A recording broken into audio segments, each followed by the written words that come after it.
Okay, let's start. So let me just unmute you all. Yes. So yesterday हम लोग field of view वाला concept पढ़ रहे थे, right? And I think we did a couple of problems also on that. Next.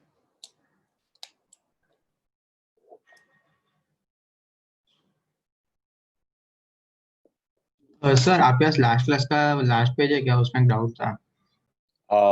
नहीं यार, वो तो नहीं होगा, बट क्या था बता, which problem होगा? सर वो जो आपने एक ऑप्टिक्स एंगल पे दो मिरर रखे थे ना, फिर आपने एक पॉइंट एस पे तीन उसके इमेजेस बनाए थे, राइट? हाँ, तो फिर सर उसमें जो उसका डायरेक्ट रिफ्लेक्शन सेकंड से है ना, वो कौन उसका रे आपने नहीं बनाया था, उसका कैसा दिखेगा वो डाउट था। डायरेक्ट रिफ्लेक्शन फ्रॉम मिरर 2 वाला, हाँ सर, ये वाला कह रहा है ना तू? एस यहाँ पे। So S is here. So you're talking of कि ये जो इमेज है जो मैं इस परपेंडिकुलर ड्रॉप करके इधर हाँ में कर ये रहा वाला, हूँ, ये सर। इसका रे तो directly, I mean it's essentially like how in any case image forms from plane mirror, some light will directly hit the mirror too, and it will follow the law of reflection in such a manner that it will seem to come from this place. I mean multiple तो rays. Perpendicular to mirror to हमसे अपने diagram बनाने के लिए use कर रहे हैं ना, उसका कोई ऐसा हाँ लॉजिक? हाँ, नहीं वो मैथमेटिकली करेक्ट है. I mean this is how you can find it because the geometry is such that these two triangles become congruent following the law of reflection. So we are just using the law, the mathematics of the triangle to help us find where the image is located. But of course यहाँ से कुछ हो नहीं रहा, इधर से light उधर ही जा रही है. हाँ yes sir, thank you sir. ठीक है. So next is we are going to talk about this idea of the velocity of an image in plane mirrors. Sir मुझे भी एक डाउट था अभी। हाँ बोलो. सर अगर 3 परपेंडिकुलर मिरर्स हुए तो कैसे निकालेंगे? 3 mirrors. हाँ वही करना है, सेम लॉजिक है. मतलब तुम्हें लाइन बनाते जाना है और जितने इमेजेस बनते जा रहे हैं वो बनाते जाना है. I don't think you will get asked this kind of a question, but let's say this is your guy, so you can make a direct image here, direct image here, direct image here, and then ये तो दोनों parallel हो गए, तो इनमें तो infinity of images बनी जाएंगे. और फिर ये आपस में म्यूचुअली परपेंडिकुलर है, तो इनमें एक कॉमन इमेज यहाँ बन जाएगा. नहीं सर, अगर ऊपर हुआ तो मिरर। ऊपर मतलब? सर मतलब 2 adjacent sides of a wall and ceiling. अच्छा अच्छा, वैसे तीन. अच्छा ओके. सर वो तो XYZ प्लेन में हम लोग ने किया ही था ना. हाँ, but counting the number of images over there is basically क्या करना होगा तुम्हें कि दो को परपेंडिकुलर मान के उनका तुम कर लो पहले, जैसे ये और ये है, तो इनका 90 डिग्री पे इमेज बन गया, और तुम्हारा सीलिंग है ऊपर में, तो फिर उसमें एक इमेज बनेगा डायरेक्टली. बट देन ऑल्सो वो इसके साथ भी म्यूचुअली परपेंडिकुलर है, तो उसके और इसके इंटरसेक्शन, जैसे ये इन दोनों के कॉमन बाइसेक्टर पे इधर बन रहा है, वैसे वर्टिकल वॉल और सीलिंग के बाइसेक्टर पे एक इधर भी बनता होगा, और सिमिलरली इस वॉल और सीलिंग के बाइसेक्टर पे इधर भी बनता होगा. सर मतलब दो मिरर्स का कॉम्बिनेशन दे लेके उसको हाँ, फिर दो कहाँ पे इमेज बनेगा उसको लेके सेम थिंग ना. क्या चीज? हाँ वही कह रहा हूँ मैं, दो मिरर्स का कॉम्बिनेशन ले लो, और जैसे तुम एक प्लेनर सिचुएशन में दो मिरर्स लेके बना रहे हो कि एक दो तीन, वैसे ही फिर इसको और सीलिंग को कंसिडर कर लो, तो उसका एक सीलिंग के अंदर दो और एक उनके बाइसेक्टर पे तीन, और फिर ये वॉल और सीलिंग को ले लो और उनके भी लिए भी एक सीलिंग के अंदर और एक. अब सीलिंग के अंदर जो बन रहा है वो इस वाले कॉम्बिनेशन में जो बन रहा है और उस वाले कॉम्बिनेशन में जो बन रहा है वो अगेन एक ही इमेज है, क्योंकि सीलिंग तो कॉमन ही है. ठीक है. So that ways you can count how many there are. I mean, there is no well-defined way. You just have to sort of think about it as a maybe break it down into a smaller problem and so on. So next जो है, what happens when the object in front of a plane mirror is moving, and also additionally, what if the plane mirror itself is moving? How do we find out the velocity of the image? So the way to do that is to first keep in mind that this fact that in the mirror frame, it is always true that the velocity of the object is equal in magnitude and opposite in direction to the velocity of the image is equal in magnitude and opposite in direction to the velocity of the object. ठीक है. It's true in the mirror frame. Mirror frame माने वो frame जिसमें mirror rest पर है. वो frame के अंदर the object and image always have equal and opposite velocities. It follows directly from the fact that in the mirror frame, the object and images are always equidistant from the mirror on either side. So if you differentiate that relationship, then you get a relationship between the velocities. But this is of course in the mirror frame. In any other frame, it is not necessary that the object and image always have the same velocity. So if let's say, so this is if the object is moving perpendicular to the mirror, right? yeah. If Even, it is moving parallel to the mirror, then it will be the same direction. Then it will be the same direction, of course. This is the velocity that is normal to the mirror. So in the mirror frame, this is the velocity of the image normal to the mirror, and the velocity of the object normal to the mirror. If you want to write it also like this, the velocity of the image tangential direction equals to exactly the velocity of the object in the tangential direction. And that this one is true in any frame. Actually, we will see that you don't have to be in the mirror frame, but this is true in the mirror frame. Sir ये velocity में 2 का कोई factor नहीं आएगा ऐसे, क्योंकि वो factor आएगा अगर तू बोल रहा है रिलेटिव, मैं मिरर फ्रेम में लिख रहा हूँ, अगर तू बोल रहा है कि मेरे ही रिलेटिव मेरे इमेज का क्या वेलोसिटी है तो 2 का फैक्टर आ जाएगा. हाँ सर. लेकिन ये मिरर फ्रेम में है, तो मिरर फ्रेम में मैं मूव कर रहा हूँ इधर से और इमेज मूव कर रहा है इधर से, मिरर रेस्ट पर है, तो मिरर को दोनों का वेलोसिटी इक्वल और अपोजिट ही दिखता होगा. तो to take one example, that if let's say this is a mirror and you are in front of the mirror, and let's say you're approaching the mirror at the speed of 5. So of course it is true that your image, and I'm considering the mirror at rest, the image is also onto that side and coming at 5. First of all, एक तो इसमें just as a thing to think about, I mean not really important for solving this problem, but to understand the situation, you can very well imagine what this experience would be like. So because let's say you are in outer space and there is no background, there is no stars, no planets, no nothing. And if let's say this is an infinitely large mirror, so it's completely extending all the way to the top and completely extending one way to the, so if you have an infinite plane in front of you, if the universe is otherwise empty and you're looking at an infinite plane, then essentially when you're looking in the direction of the infinite plane, all you see is the plane. That's the meaning of the infinite plane. And no matter how far you are from the plane, your field of view is always the same. Because if it's truly an infinite, like if the universe is completely black and if there is a white infinite plane extending in xy completely and this direction completely, then anytime you look towards the plane, your entire field of view is filled with white. And only when you look completely to the right at a distance can you see that line separating at the horizon, like the ocean, right? At the horizon you can see a white a line separating the white from the black, or if you look in this direction or that direction or that. But if you're generally looking at the plane, your field of view is completely white. That's because it's an infinite, and no matter how far you go from the plane, it always looks the same because more of the plane comes into your field of view, but since it's infinite, it just, the thing looks identical to you. So एक sense में infinite plane थोड़ा surreal सा experience होगा because you would never have the sensation of going away or getting closer, because in outer space, let's say with nothing around you, if you are moving, you could first of all not tell that you're moving, and the only way you could tell that you're moving is if you are getting closer to something, and the only way you can tell that you're getting closer to something is if that thing becomes bigger with time. So if there is only one single planet in the entire universe and at this point it looks really far away like a small point, and you have a jetpack and you're traveling towards it, the only way you understand that you're even moving is that the dot basically becomes bigger with size. You don't get the sensation of actually going or moving, you just get the sensation of the thing becoming bigger.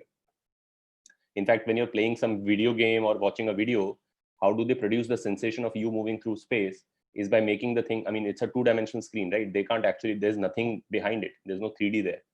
So the sensation of you moving is produced by making the thing progressively bigger. So you get the sense that you're getting closer to it.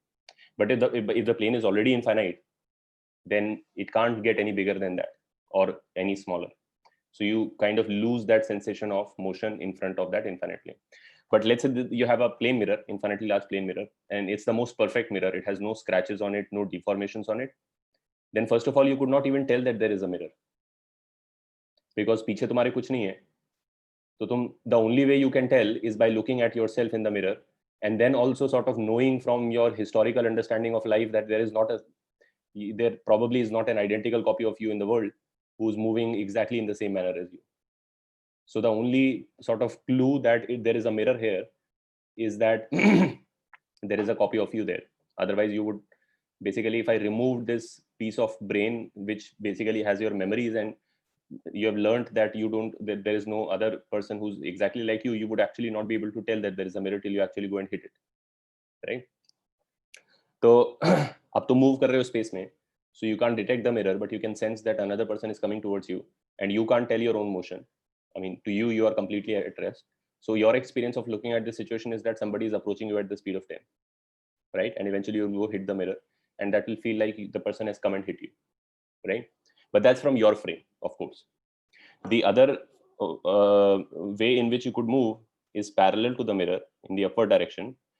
What would your experience be of looking at this situation?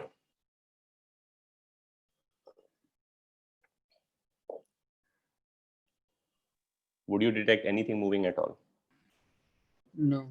No, sir. No. Because parallel to the mirror, there is no reflection. The reflection has basically inverted your image's velocity so that there is relative motion between the two of you. And by that relative motion, you are judging that things are moving. But in this case, if you move at like this, your image also goes like this.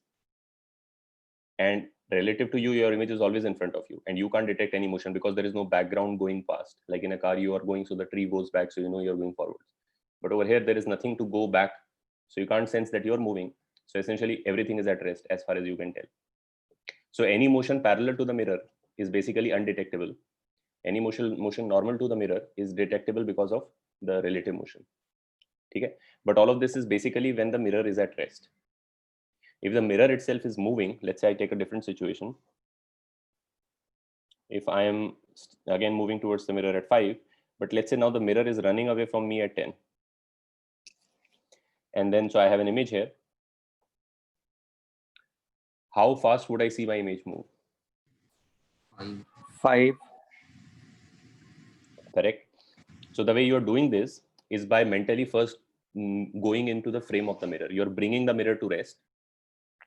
And the way you get into the frame of anything, I mean, that's basic relative velocity. तुम लोगों को पता है कि minus करते हैं and all. But intuitively speaking, relative velocity का क्या मतलब होता है? Like, how do you get into somebody's frame? Is by taking their velocity and taking their velocity vector and inverting it and applying it to everything. Right? If somebody is traveling in a car at 80 miles an hour and they have a coffee cup in front of them on the dashboard, then the way they understand, I mean, if I have to understand how they are experiencing the world, if I have to get into, that's the meaning of getting in their frame, to see how they see things. And so what I do is I take that 80 miles per hour speed, which is on the person, invert it and apply it to everything. So when I apply it back to the person comes to rest. I apply it to the coffee cup in the car, it comes to rest. Everything in the car comes to rest. But everything outside now has the tree, the house, everything has a velocity in the other direction at 80. So now I can kind of see how that person is seeing the world. The coffee cup is always right there, but the tree is rushing past at 80. So I take this 10 off and I do it in reverse. So in mirror frame, अगर मैं इसको mirror frame में करूँ, सबने question क्या पूछा था इसमें कि इसको अपना इमेज का स्पीड क्या दिखेगा? तो 10 होगा ना वो तो? हाँ 10 होगा, ठीक है, रिलेटिव टू हिम 10 होगा, ठीक बात है. तो मिरर फ्रेम में अगर मैं जाऊंगा तो मिरर का 10 उठा के उल्टा कर दिया, मिरर पे लगाया, मिरर रेस्ट पर आ गया. लेकिन इस पे जो 5 इधर था और 10 इधर लगाया, तो अब ये मिरर से 5 पे दूर जा रहा है. तो again in the mirror frame the image would be going away at 5. So this guy will see that the image is running away from him at 10. Make sense? So it's also like to say, I mean, you could also say that what if I do it in the person's frame? I could also do it in the person's frame. So this thing is also true that if you are at rest and a mirror approaches you at 5, then the image behind the mirror approaches you at 10, because at any time the image is twice as far from you as the mirror. So by the time the mirror comes and hits you, the image must also come and hit you. So in the same time the mirror does this distance, the image does the double distance.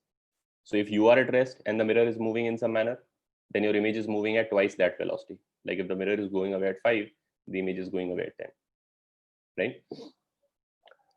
But we could also, let's say, find what is the velocity of this image in some third person's frame. Neither the mirror nor you, maybe somebody who's completely stationary. Of course, nobody is completely stationary, but let's say we sort of identify some particular ground frame.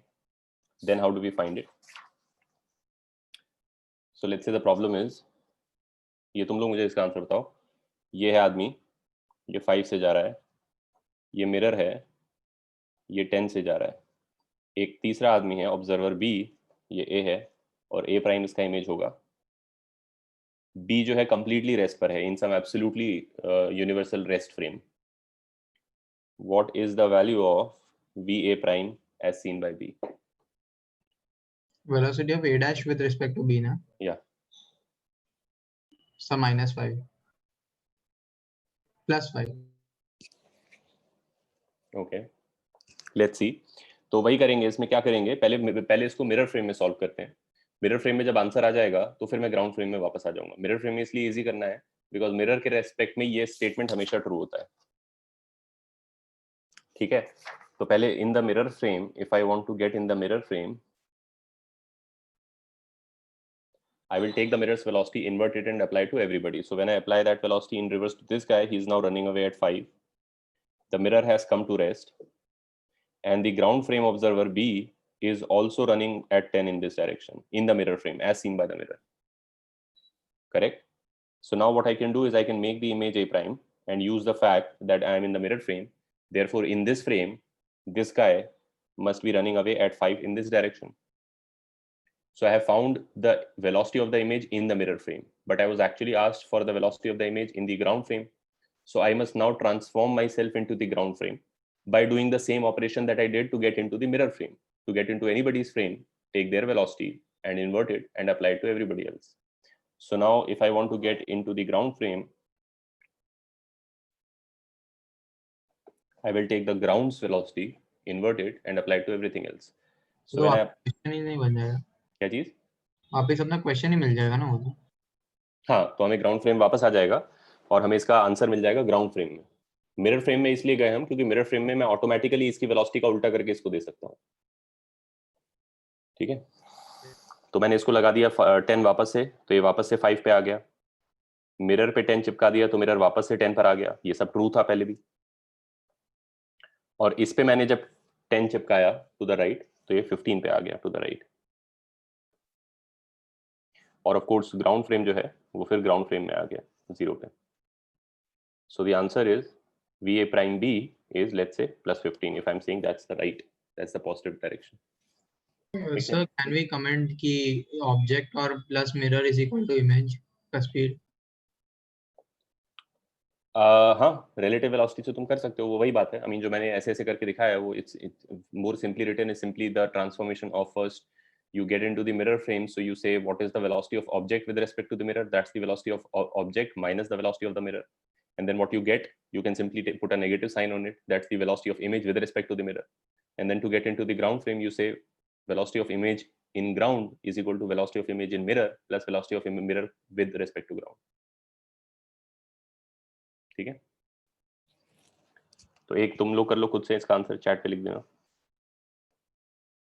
This guy is going at 6. The mirror is approaching it at 8. And there is a stationary observer B. And you have an image here A prime. Find VA prime relative to B, the ground frame. Write the answer on chat.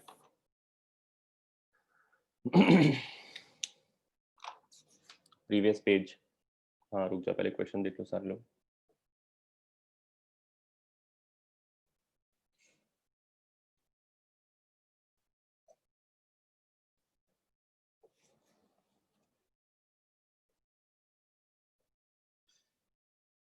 नहीं, Partha, that's not correct.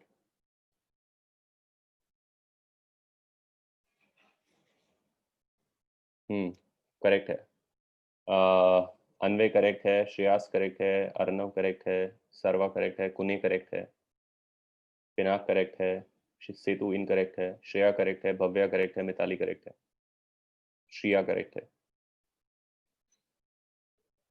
Awanish correct नहीं है, ओम correct है, बाकी तो I think I said already. Ishaan गलत है, सिद्धार्थ गलत है, आर्यन गलत है, पार्थ गलत है, चिन्मय करेक्ट है, अनंत करेक्ट है, सेतु करेक्ट है, सौरभ गलत है, पार्थ गलत है, प्रणव करेक्ट है, एकांश करेक्ट है, सुजल गलत है, दीपांकर गलत है, तेजस करेक्ट है, प्रेरित करेक्ट है, प्रणव करेक्ट है, अनुराग गलत है, अनुज करेक्ट है, सिद्धार्थ करेक्ट है, मानस करेक्ट है, हार्विंगर गलत है, पार्थ गलत है, मिराज गलत है। ठीक से करो, माइनर से प्रॉब्लम है, it's not that big a deal, just do it carefully, you will get the correct answer. Aryan correct है, तनीसी गलत है, हार्विंगर गलत है, दीपांकर गलत है, निकिता गलत है, वरुण सावंत करेक्ट है, परिजात गलत है, रिदम करेक्ट है, हाँ वरुण करेक्ट है, तेजस एक सेकंड रुक जा, प्रांजलि गलत है, प्रीवियस पेज, देवश्री करेक्ट है,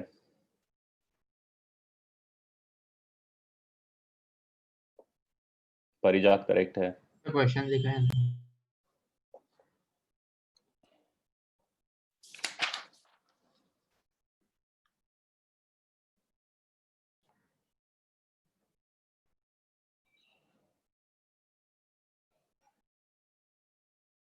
सौरभ करेक्ट है,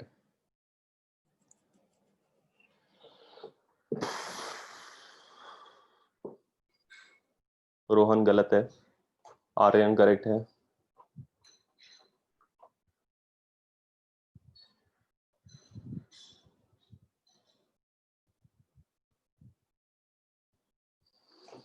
निकिता गलत है, तनय करेक्ट है, स्नेह गलत है,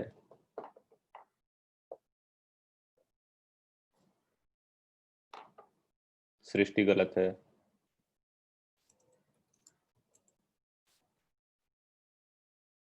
पार्थ किला गलत है, ईशान गलत है, पार्थ गलत है, प्रांजलि गलत है, अवनीश गलत है,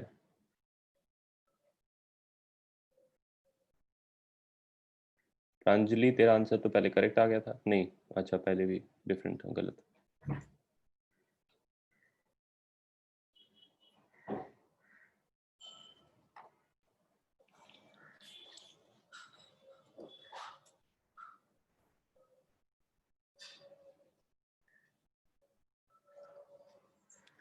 ठीक है, रुको सॉल्व कर लेता हूँ।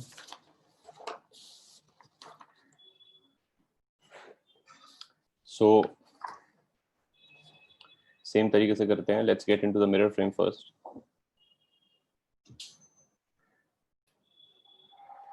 To get into the mirror frame, I'll take the mirror's velocity and apply it in reverse to everybody else. So therefore this guy is now moving at 14. 8 का उल्टा करके सबको चिपका दो। मिरर रेस्ट पर आ गया, इसका फाइंड करना है, और जो ग्राउंड फ्रेम ऑब्जर्वर है वो इधर 8 से जा रहा है। अब तो अब क्योंकि मिरर फ्रेम में तो डायरेक्टली कह सकते हैं अगर ये 14 पे चल रहा है तो इसका इमेज इधर 14 पे चल रहा होगा, तो इमेज का वेलोसिटी मिल चुका है मिरर फ्रेम में। अब अगर हमें वापस ग्राउंड फ्रेम में जाना है तो ग्राउंड का वेलोसिटी को उल्टा करके लगा देंगे सबके ऊपर। तो जब ग्राउंड का वेलोसिटी को उल्टा करके लगाएंगे तो ये जो है 6 पे इधर जाता हुआ मिलेगा, जो कि करेक्ट है। मिरर जो है 8 पे इधर जाता हुआ मिलेगा, वो भी करेक्ट है। और ये जो है 14 पे जा रहा था ऑलरेडी लेफ्ट, और जब ग्राउंड का उल्टा करके इस पे चिपकाएंगे तो एक्चुअली 22 पे लेफ्ट जाता हुआ दिखेगा, और ग्राउंड फाइनली हमारा रेस्ट पर आ जाएगा। तो therefore VA prime B is -22। ठीक है, make sense? Alright.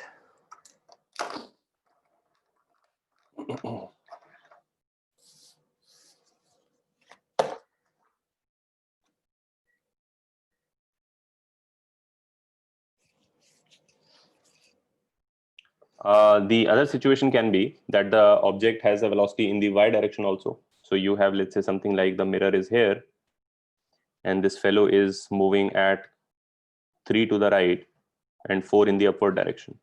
So he's actually going at 5 at an angle. And let's say the mirror is also approaching at 2.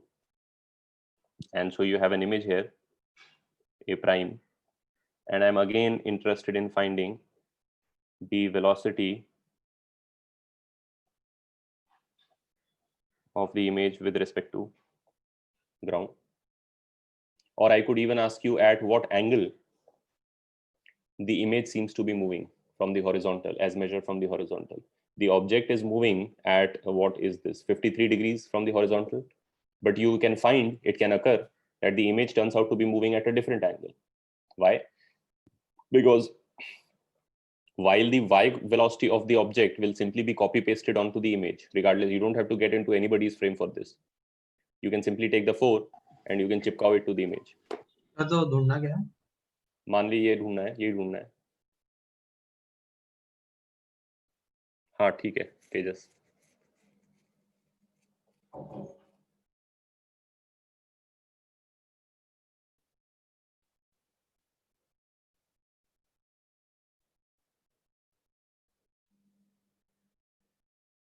हाँ पार्थ करेक्ट है, रिदम करेक्ट है, आर्यन के करेक्ट है.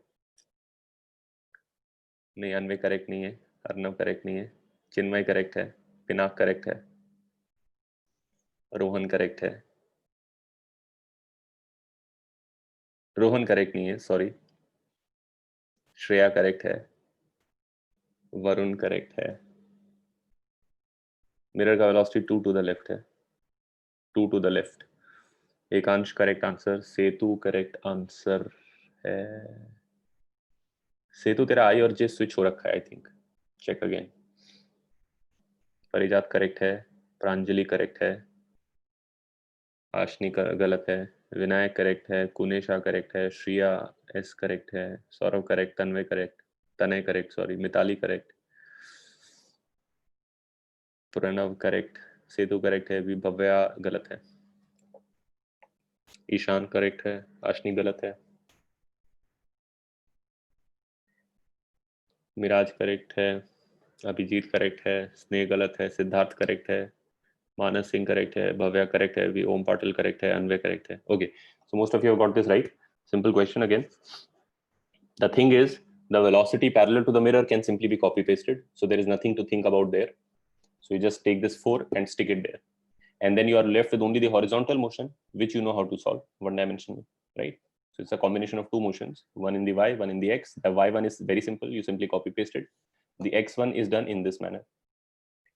ठीक है, तो मैं क्या करूंगा कि इसको पहले 4 तो चिपका ही देते हैं और अब इसका x का देखते हैं. तो again in the mirror frame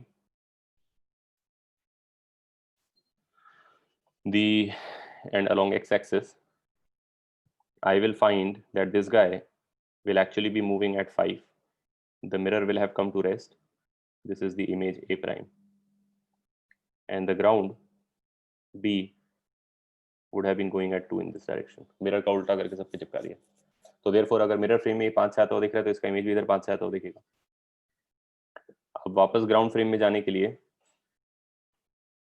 फिर से ग्राउंड का वेलोसिटी उल्टा करके सब पे चिपका दो. तो ये जो है 3 से जाता हुआ दिखेगा A,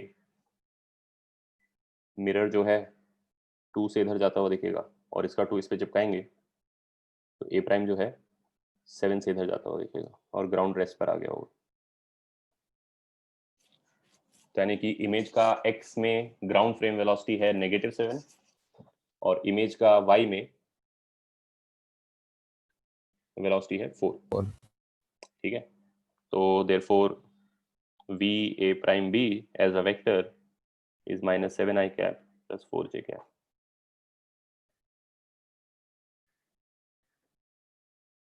ठीक है Sir, हाँ sir, if the mirror and the object has an acceleration, same equations we can apply, right? yes right. So they can and then of course since इसका horizontal component इतना increase हो गया है, vertical उसका वही है जो image का था, सॉरी object का था, लेकिन object का horizontal 3 था, इसका 7 है. तो naturally इसका जो net motion है as seen in the ground frame is actually at a smaller angle. I mean 4 में ये जा रहा है इधर और 7 से जा रहा है इधर. So therefore the image is actually going much shallower at a much smaller angle from horizontal than the actual object is, which might sound weird, but that is nevertheless the case. And so they can always make a problem out of this by saying there is a wall which is a mirror and it's moving and then the ball is being projected at some angle. Hey, 5 का speed say 53. तो उसका जो image है उसका angle of projection क्या है and something like that, right? So it's not necessary that the angles also have to be the same, because one component is being affected while the other is remaining the same. The angle at which the thing is moving is also changing correspondingly. Okay.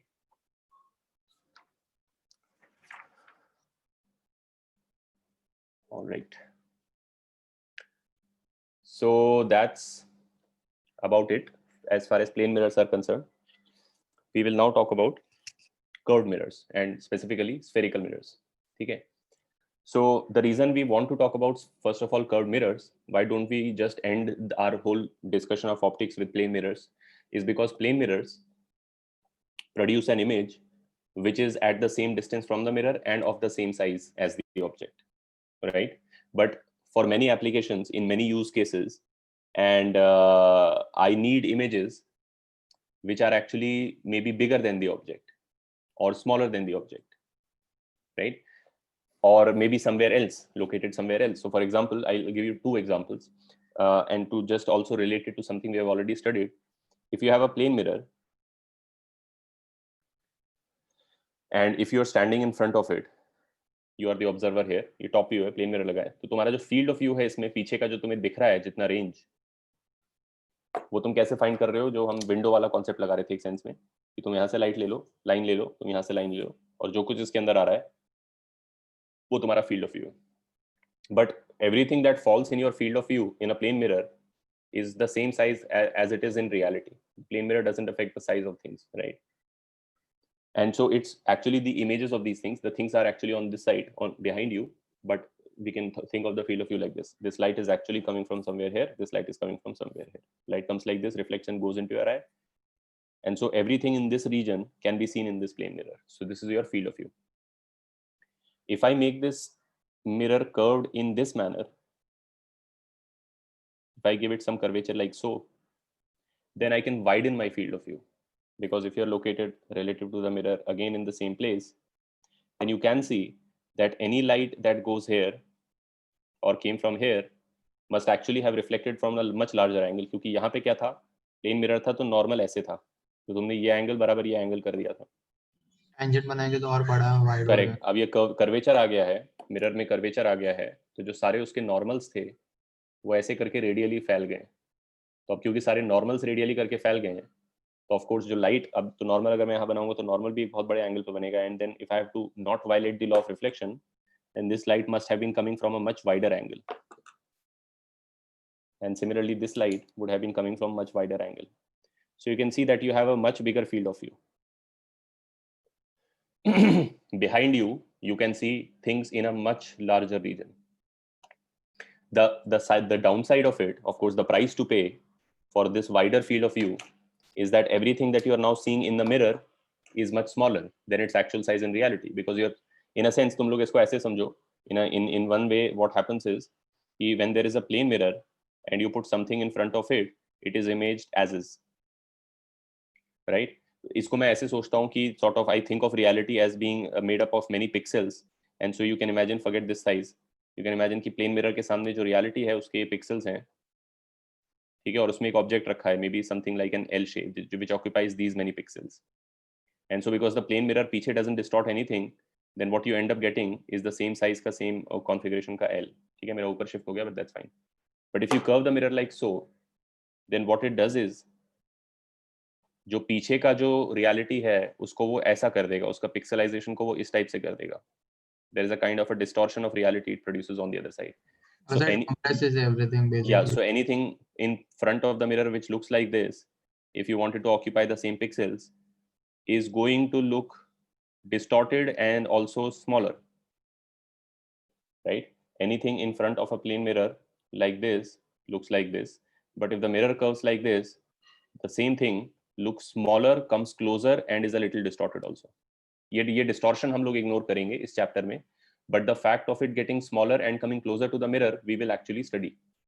ठीक है, so जो उसको ऐसा curvature आ गया वो जाने दो, forget that for a second, but the entire world in the mirror, like I said, एक प्लेन मिरर के उधर यूनिवर्स का कॉपी है, तो उसके मिरर के कर्वेचर से क्या हो गया कि यूनिवर्स का जो कॉपी है वो डिस्टॉर्ट हो गया है, वो सब कंप्रेस होके और उसमें ऐसा रेडियल नेचर आ गया है, तो everything will then also become closer to the mirror and become smaller, and vice versa if you curve the mirror the other way,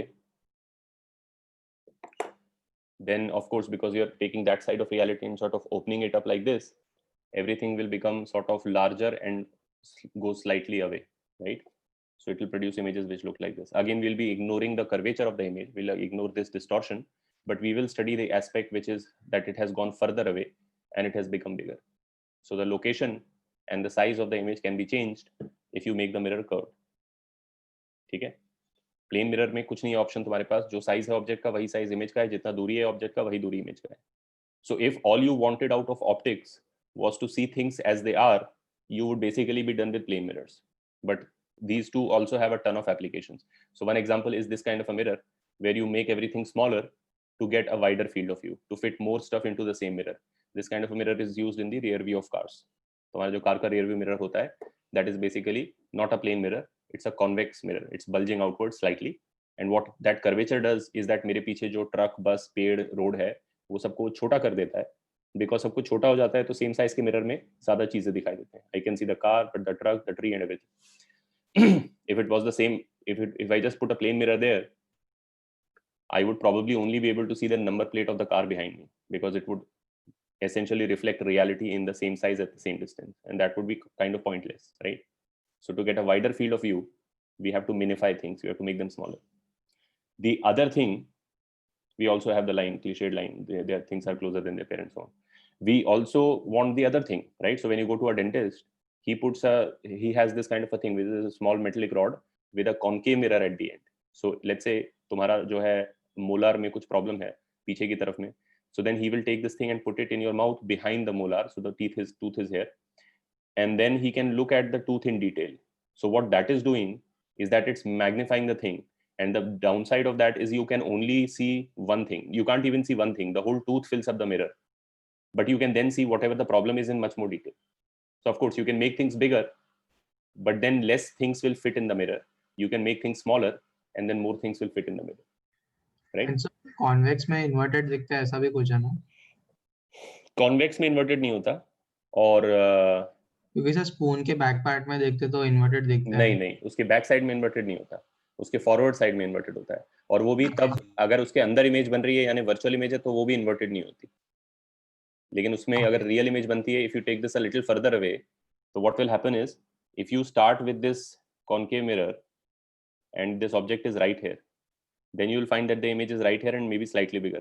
As you keep taking this away, it keeps going further away and keeps getting bigger. But of course, as it is getting bigger, it is filling up the spoon as seen by you. So that's true, but कोई एक side पे मैंने ऐसे देखा था कि मतलब अपना फेस इन्वर्टेड दिखता है उसका. वही मैं बता रहा हूँ, इसी में होता है, इसी साइड से होता है. और तब होता है कि जब तुम एक पॉइंट के बाद और बाहर चले जाते हो, अब मान लो ऑलरेडी तुम्हारा इसको पूरा फिल कर देगा ना, तो फिर जब तुम और बाहर लेने लगोगे तो एक पॉइंट पे क्या होगा, पूरा स्पून फिल हो जाएगा उस इमेज से. But as you take it further away, then the thing will again come into view, but when it comes back into view, it will now be inverted. Understood sir. Spoon में ऐसे देख रहे हो, तो हाँ sir, वही समझ side, गया. ठीक है. ये साइड जो है, इससे हमेशा वर्चुअल और अपराइट इमेज बनती है कॉन्वेक्स से. Sir, why will be there a distortion? वो नहीं समझ आया मुझे. डिस्टॉर्शन में बस इंट्यूशन से बता रहा था. You can kind of sense कि अगर स्पून में कर्वेचर हो गया है, तो इधर की सारी lines, if you are doing geometry with respect to the universe का axis, x and Y axis है तुम्हारे यहाँ पे बना हुआ, जिसमें ऑब्जेक्ट्स रखे हुए हैं, तो इधर भी एक corresponding X and Y axis बनी हुई है if it's a plane mirror. If you are going to distort, if you are going to curve the mirror, you must also distort the x and y axis, and so everything that is sort of image there must also have undergone that distortion. ठीक है, mathematically इसको कर सकते हैं, but हम उतना detail में करेंगे नहीं. मैं बस सिर्फ intuition, I am just appealing to your intuition that you can kind of sense that a distortion will also be produced, but we are not going to study the distortion. We are only going to study the distortion in the sense of the size being bigger or smaller, not the sense of the curvature of the thing. ठीक है. तो so since curved mirrors have a ton of applications, of course one of the prime application, one of the most sort of, in a sense, scientific application and not sort of research based application is in telescopes. So we have concave mirrors, large concave mirrors, and they basically act as imaging systems when we want to look at stuff which is, let's say, far away, right? We also have telescopes which have lenses in them, but telescopes with lenses suffer from a very serious problem, which we'll study later. And so the more high-end telescopes, the ones that scientific observatories use and professional telescopes, are all reflecting type. They basically use a mirror, right? So the mirror has a property that the lens creates a problem that the mirror doesn't. and so we use that kind of thing. So essentially that's the motivation behind studying non-planar mirrors, right? Curvature. अब उसमें क्या है, हम लोग पढ़ेंगे spherical mirror. Lenses भी करेंगे ना बाद में? हाँ, बाद में lenses करेंगे. तो we will be talking about spherical mirrors here, and let me first quickly tell you some basic terms about spherical mirrors which we will be using. तुम लोगों को already पता होगा ये काफी सारा, लेकिन let me just still say it. Spherical mirrors में, first of all, to make a spherical mirror, you will take a hollow sphere, and then you're going to slice off a thin piece out of it. So you get something like this, and when you look at it in sort of perspective, it is like a shallow saucer. ऐसा करके चीज बनेगा तुम्हारे पास, ठीक है? तो ये चीज जो है, अब तुम्हारे पास दो ऑप्शन है. You can either coat it on the concave side, coat it with reflecting material on the concave side, so this side is the mirror, or you can coat it with the reflective material on the other side, so that side is the mirror. Depending on which side you coat, it either becomes a concave mirror or the convex mirror, right? So if you coat this side so that this is reflective, that's called the concave mirror. Concave, or also called a converging mirror. If you coat the other side so that the bulging outside is the mirror, that's called a convex mirror or a diverging mirror. The center of the sphere from which you cut this piece out is also sort of here still. I mean, geometrically it goes with the piece. It still controls the, so even if you have cut it out, the center is still an integral part, geometrical part of the thing. It goes with the object, right? So the center of the sphere from which this was cut is called the center of curvature of this mirror. The radius of the sphere from which it was cut is called the radius of curvature of the mirror. Even though the mirror is not a sphere anymore, it still has the same radius of curvature, because radius of curvature is a well-defined quantity. It is basically the curvature of the part of the sphere from which it was taken out, right? And then once you take this mirror and you take the center of curvature, now any line from the center that you drop onto the mirror will be a radius, and by definition any radius that falls onto the circle will be a normal to there. So because tangent के perpendicular radius होता है, so any line I draw from the center to the mirror is automatically a local normal there. And why am I talking of the normal? Because normals are essential to talk about in reflection. That is how I decide the angle of incidence and reflection. So in the case of spherical mirrors, any line that you drop from C is bound to be a normal there.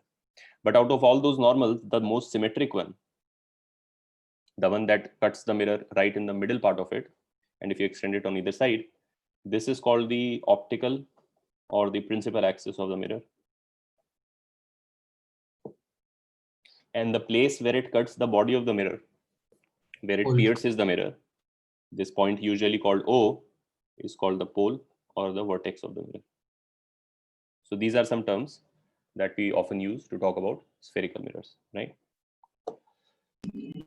अब focal length भी होता है। हाँ, वो आगे करते हैं, वो हम डिराइव कर लेंगे उसको. फोकस की ही मैं बात करने वाला हूँ अभी. But before that, there is one issue, and the issue. So ideally, what you would like in a mirror is, let's say you have a concave mirror, right? So you have a mirror like this, and it's called a converging mirror because of the fact that if you have a beam of light, the converging mirror will tend to converge it to some point. The diverging mirror will basically tend to take a beam and scatter it. It will diverge the beam, so it's also called a diverging mirror. The converging mirror will tend to converge it to a point, and so it's called a converging mirror. But the thing, when we say that there's a beam and it strikes a converging mirror and it converges to a point, this statement, which by the way you call the focus, is actually not completely true. So in school, when we study it, we probably skip the part which I'm about to tell you, and we simply go to state the fact that if you have a concave mirror and a parallel beam approaches, it goes to one place which is right in the middle of the pole and the center of curvature, and all of those rays come to that same point, right? We kind of assume that to be the case. That is actually not correct. That is actually not true. We have to, first of all, what happens in reality is that if you take let's say a concave mirror, and let's say this is the axis of the mirror, then if you actually shoot a beam of light at the mirror, a parallel beam of light, a beam parallel to the axis, composed of, let's say, a bunch of rays, these many. So 4 above and 4 below, and they all come and strike the mirror. Then after reflection from the mirror, they don't all go to the same point on the axis. What happens is the rays that are closest to the pole go to, let's say, this point. But then the rays above that go to a point which is closer to the mirror than that point. अब मैं बहुत exaggerate करके दिखा रहा हूँ इसको कि कितना दूर हो गया, but ऐसा होता है. The rays above that go to a point that is even closer. The rays above that go to a point that is even closer. So the curvature थोड़ा कम होगा तो फिर इतना error कम होगा ना? हाँ, curvature से ज़्यादा curvature की problem नहीं है. Mirror का extent, which is called the aperture. I mean, if I take a smaller piece in the middle, the same curvature, but a smaller, I will cut off the top part and the bottom part and I'll take. So what I'm trying to tell you here is that the actual geometrical behavior of this mirror is this. All of the rays do not come to the same point at the axis. And this behavior has a name. It is called the spherical aberration. Aberration word is a negative word. It's a negative, it's like abnormal behavior. And of course, it's not abnormal behavior. It's perfectly normal behavior, physically speaking. Nature has no abnormalities. It's only abnormal from my point of view, because as, let's say, for my own purposes, I would ideally like all of the rays of light to go to a singular point.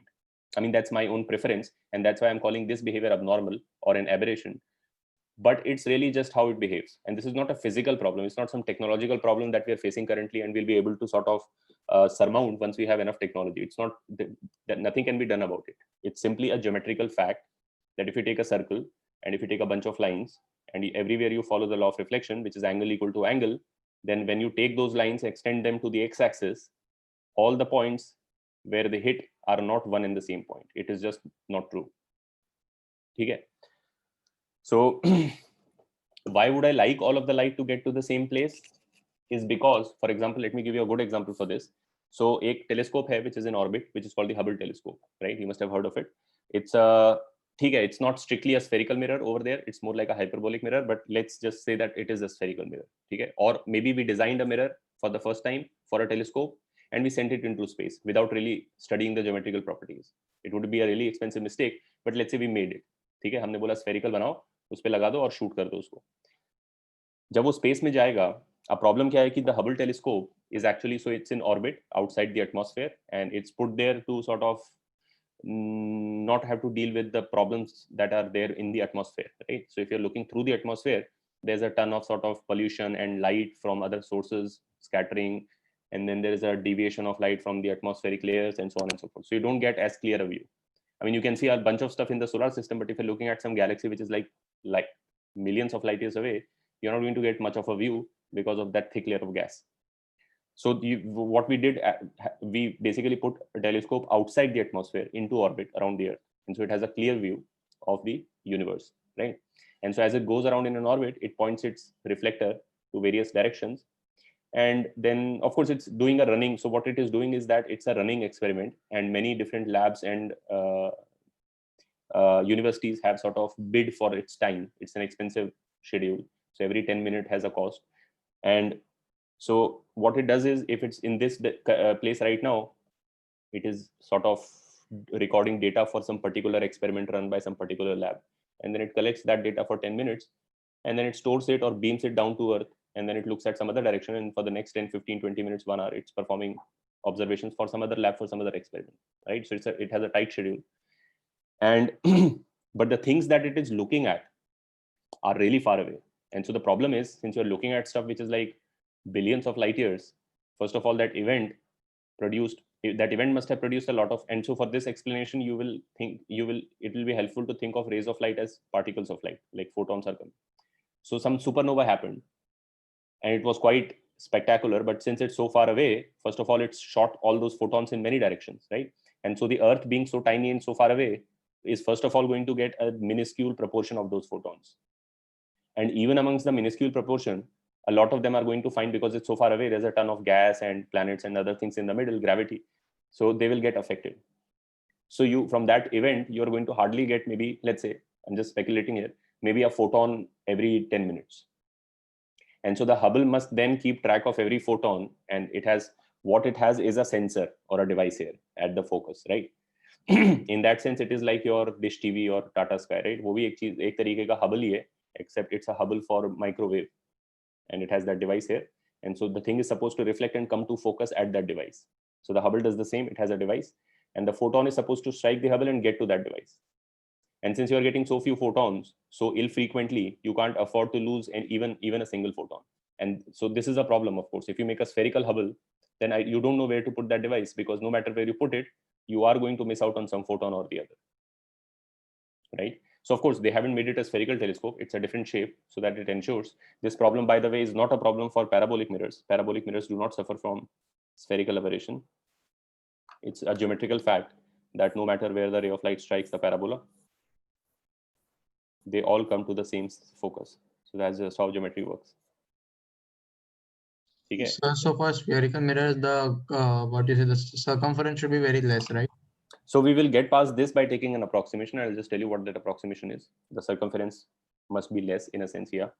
So parabolas do not have spherical aberration. What we do to get past this problem, to sort of to be able to assume that there is a singular focus. So we will do the rest of optics, or at least the theory of mirrors, assuming that spherical aberration is not present. How are we able to assume that? How are we justifying that? We will say that for the purpose of formation of images from spherical mirrors, we will only be considering those rays of light which actually are very close to the optical axis. And so, for example, let's say this is your mirror, and let's say this is a point object somewhere, point object. So the point object shoots a bunch of rays of light. A lot of them go here, some go here, some go here, some come along the axis. So there's many rays of light from the object that fall on the mirror. For the purposes of formation of images of this object from this mirror, we are going to limit ourselves to only a small subset of these rays, only those rays that are nearly parallel to the axis. Like in a very small angle, those rays are going to be taken into account. I mean, if I draw it from a distinct point of view, so we are saying that if I'm going to take this ray and it makes an angle alpha, then alpha must tend to 0 degrees. For rays that strike the mirror at very large angles, they will show this deviation from a unique focus. And so the following analysis and the following results will not apply to that situation.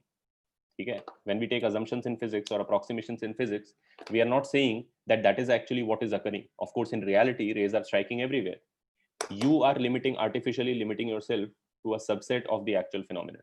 So you're saying, let me only take those rays which are making exceedingly small angles with the axis, and let me just simply ignore the rest of the rays. So of course, based on that, whatever I derive will be incorrect as measured against reality. But I will live with that approximate analysis, and maybe it gives a good enough result that I can use it in a number of applications.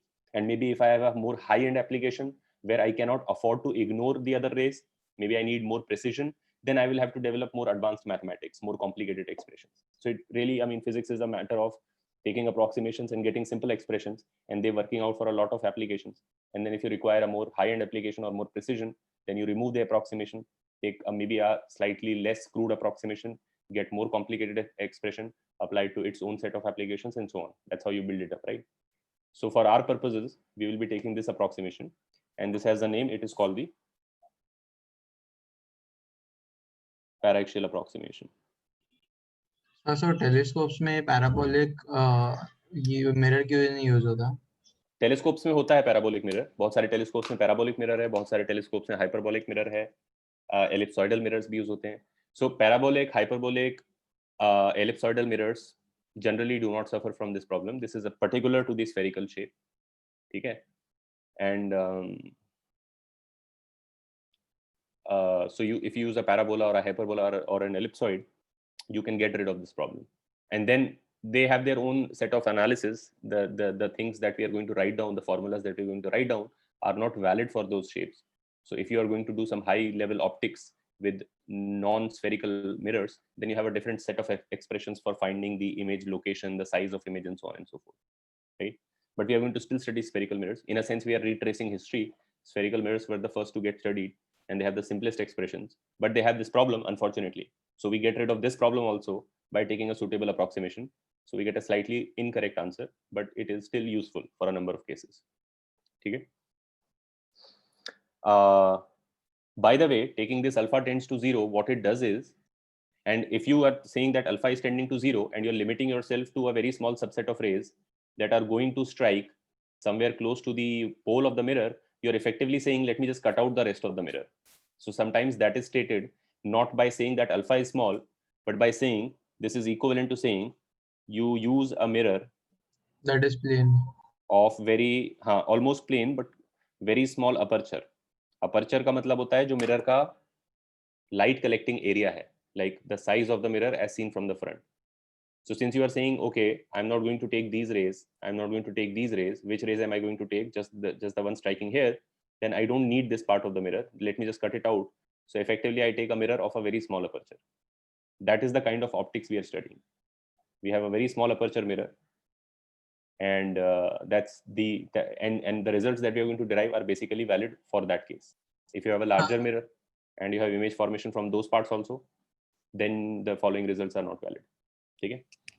Sir, if alpha is tending to 0, so won't that mirror like act as almost a plane mirror? It's almost a plane mirror. The curvature is, I mean, because you're taking a small section of it, but you can't simply pretend it's a plane mirror, because then you're doing plane mirror optics, which you already done. So you want to introduce curvature to an extent, but if you allow too much curvature, it becomes too complicated. So you're sort of opening the gate a little bit. You're saying कि हाँ curvature तो चाहिए मेरे को, लेकिन एकदम से सारा curvature ले लूंगा तो फिर फट लेगा मेरा, क्योंकि complex optics हो जाएगा उसका. तो ये काम करते हैं, पहले curvature, हल्का सा curvature introduce करते हैं. That's really what we are doing. ठीक है. तो and you can test this out for yourself because you know enough mathematics to actually see, even for a parabola, you know how to write an equation. For a sphere, it's really easy to see. All you have to do is you have to take a circle and you have to say, okay, this ray arrives, and let's say the height of the ray above the axis is b. And then this is the center of the circle. So the normal from the center goes like this. This is the local normal. And so this ray makes an angle of theta, let's say. So then after reflection, the other ray also makes an angle of theta. Then the problem is this is the focus, supposed focus, right?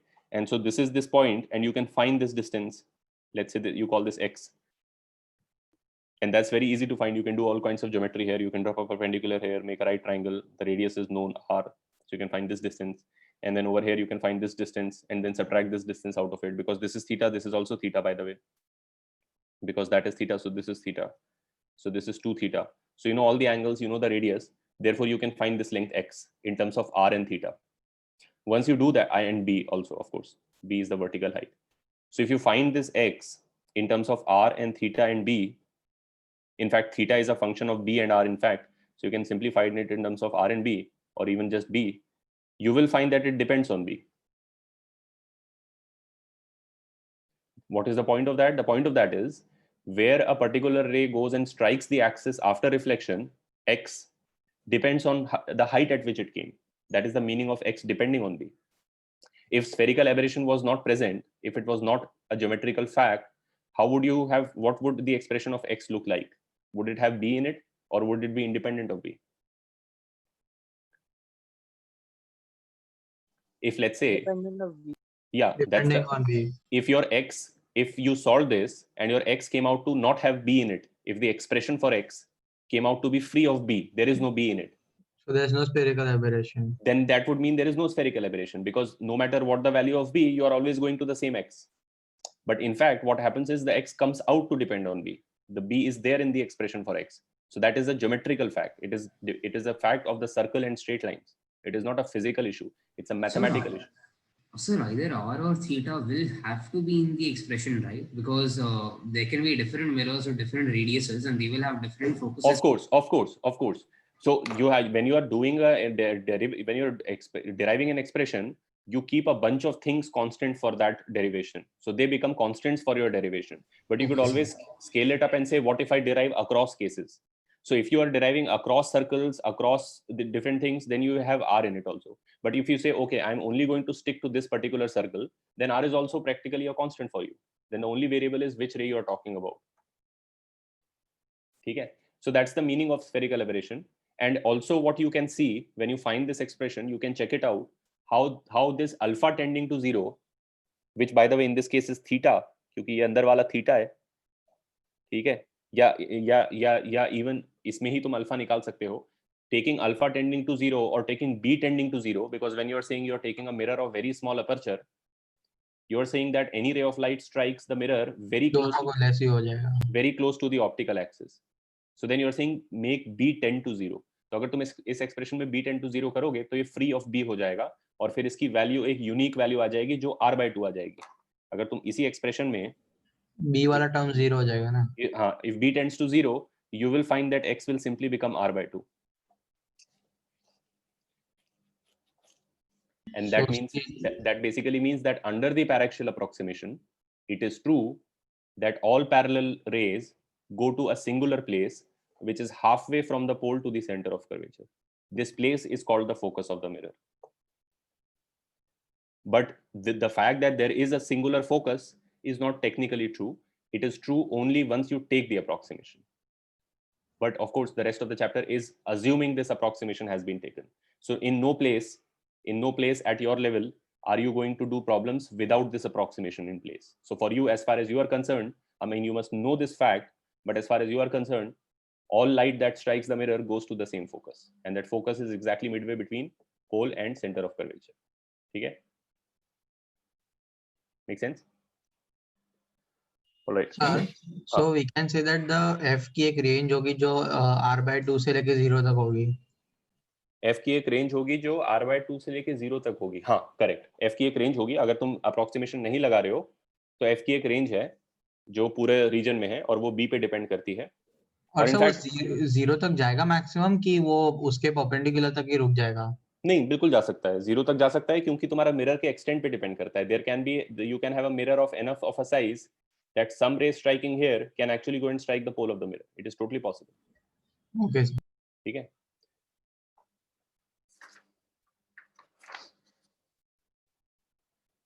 So basically, as far as we are concerned, there is a singular focus which is exactly midway between the pole and the curvature, center of curvature, right?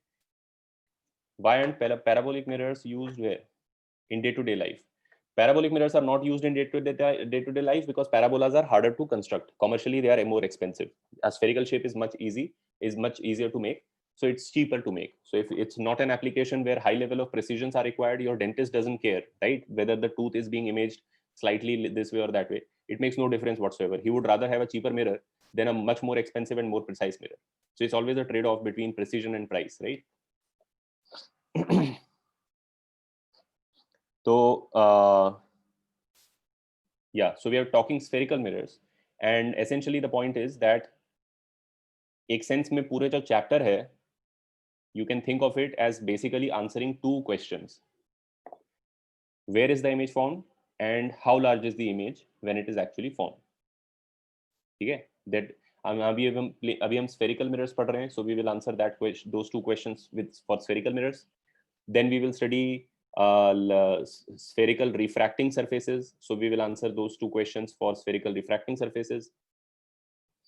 Then we will talk about lenses, so again we will be answering. So the common theme in the chapter is that you are always, for different optical systems, for a plane mirror, for a plane mirror we have already answered the two questions.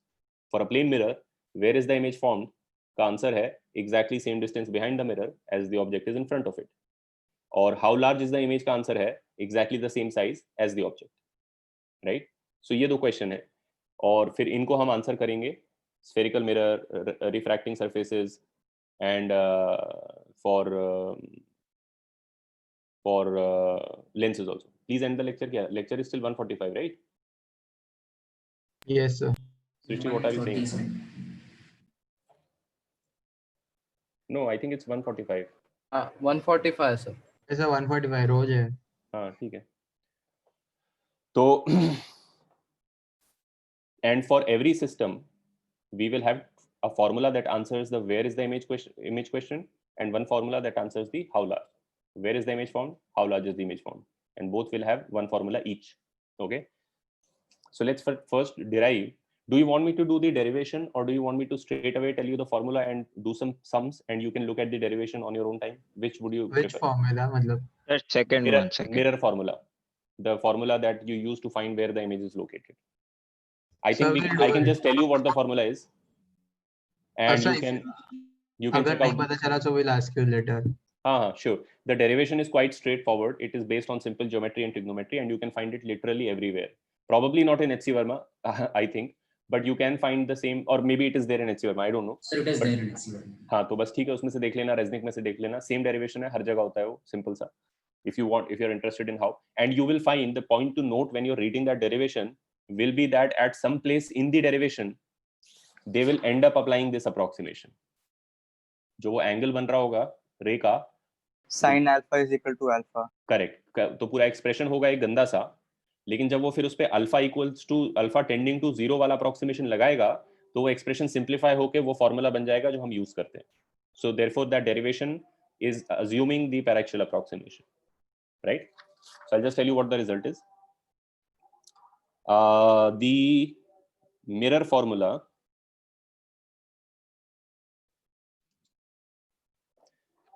is 1 by v plus 1 by u equals to 1 by f. हाँ sir, ये तो last year derive किया था. हाँ, ठीक है. So that is this formula, and what all these properties are is, first of all, u is the object distance. Sir lens में भी यही फॉर्मूला है ना, 1 Length by में v बस- minus 1 by u है बस. हाँ, बस उधर एक नेगेटिव साइन है बीच में. ऑब्जेक्ट डिस्टेंस फ्रॉम पोल, ठीक है. This is image distance from pole, and in optics all distances are measured from the pole of the mirror or the lens or whatever. So the pole is sort of the origin, the x-axis is where the action is happening, and anything located on the x-axis, the distance, is measured from the pole of the mirror or the lens. So it might have a sign plus or minus. I'll tell you how that works, but basically the pole of the mirror or the lens is the origin of coordinates, right? Image distance from pole. Derivation important nahi aa rahe. I mean, you are not supposed to know the derivation. You can look at it. It's quite simple, and you can see how they apply the approximation there. And this is, of course, the focal length of the mirror. सब boards में आ सकता है derivation. हाँ, board के लिए आ सकता है. Board में प्रॉब्ली एनसीईआरटी का टेक्स्ट बुक में डेरिवेशन है, तो जो तुम जब लास्ट में बोर्ड्स के लिए आएगा तब तुम्हें पढ़ाया जाएगा वो बोर्ड्स के लिए अलग से, to prepare you for it. There will be like separate lectures and mock tests. So it's not like you have to. पर रे ऑप्टिक्स 12th में कि 11th में? रे ऑप्टिक्स 12th में है, आई थिंक. हम लोग पढ़ते यहाँ पर है, लेकिन आई थिंक एनसीईआरटी के पॉइंट ऑफ व्यू से ray optics is the 12th. अरे एचएससी में. एचएससी में भी शायद 12th में ही हो. नॉट इन वैसे हम लोग ने ऑलमोस्ट सब लोग ने एचएससी लिया है. हाँ, राइट. एचएससी में यार मेरे को आई एम नॉट श्योर, तुम लोग देख लेना, but probably in 12th only. Okay, so this is your formula, and the distances are these. और उसके अलावा जो दूसरा फॉर्मूला है जो ये बताएगा कि इमेज का साइज क्या होगा, ठीक है, is called the magnification formula. I mean that depends on, first of all, there is a concept called magnification, which उसका एक definition है. Definition क्या है उसका? Magnification is symbolized by small m, और definition of magnification is the I by O is V by U. हाँ, size of image over size of object. So that's simply जो तुम zoom बोलते हो ना, 10x zoom हो गया, 20x zoom हो गया, वही होता है magnification. कि अगर ये 10 है, फैक्टर ऑफ 10 है, तो ऑब्जेक्ट का साइज मल्टीप्लाई होगा 10 से, तो इमेज का साइज मिलेगा. It is a 10 times zoom, pinch and zoom 10 times, right? That is very intuitive concept. Magnification simple ratio है ना, सिंपल रेशियो है. Magnification can also be smaller than 1, in which case when the size of the object is multiplied to it, you get an image smaller than the object. That can also occur. So magnification, if it's bigger than 1, you get a zoom, and if it's smaller than 1, you get a sort of minification. And magnification can also have a sign on it. It can be plus or minus, and that will basically mean that if your object is, let's say, oriented, let's say this is the axis of the system and your object is oriented up, then a negative magnification would mean that the image is oriented down. I mean, the value of the magnification will tell you how much it has been scaled, but the sign on the magnification will tell you whether it has gotten flipped. So let's say the magnification comes out to be minus 1.5. That means the object is being zoomed 1.5 times, and the minus sign will flip it. So you get something like this. ठीक है. And also minus sign का मतलब ये नहीं है कि image हमेशा नीचे आएगा. relative to object नीचे आएगा. If your original object itself is नीचे, then the negative magnification will basically mean the image is ऊपर. The negative sign basically means they are pointing in different directions. ठीक है? But if the magnification is a plus sign, then they are pointing in the same direction. I mean, the image is pointing in the same direction as the object. Right? So, but keep in mind, this is the definition of magnification. This is not a formula. You can't use, of course, you know the size of the object, but how do you find the size of the image if you don't know the magnification in the first place? So how do you find the magnification? This is what you use after you know the magnification. Then you can find the size of the image. How do you find the magnification itself? That basically is found for mirrors by the formula, magnification formula.